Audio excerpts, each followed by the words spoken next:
Bienvenue sur notre chaîne d'information Afrique 24 Info. Ici, vous avez le meilleur de l'information à temps et à l'heure.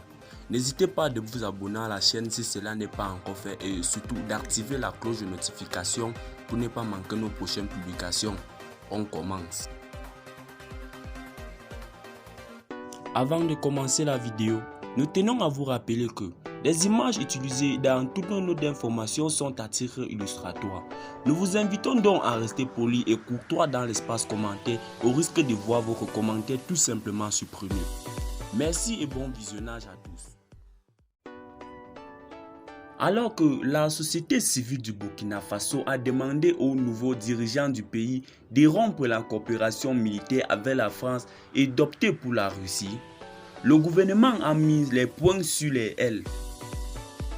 Plusieurs organisations de la société civile du Burkina Faso avaient organisé un rassemblement au cours duquel elles ont interpellé le gouvernement du pays sur la situation sécuritaire et ont appelé à la fin de la coopération militaire avec la France et d'opter pour la Russie comme le pays voisin, le Mali.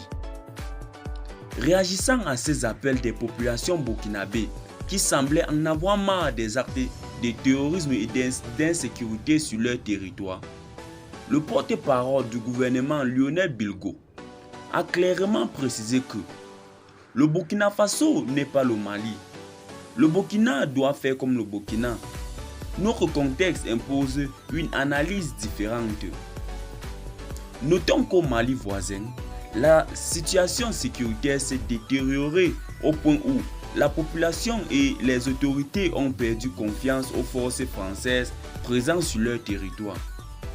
Le gouvernement de la transition dirigé par les militaires a fait appel à la Russie au détriment de la France et de ses alliés européens pour apporter une aide concrète et dont les résultats seraient immédiats.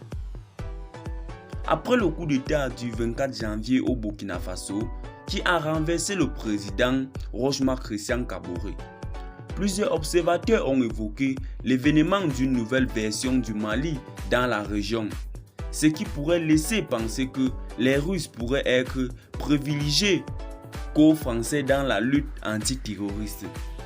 En attendant, on constate clairement la différence dans leurs approches. Le président Paul-Henri Sandaogo Damiba ne semble pas être intéressé par l'arrivée des Russes sur le territoire burkinabé. Eh bien les amis, c'est ici que nos blocs d'information s'achèvent.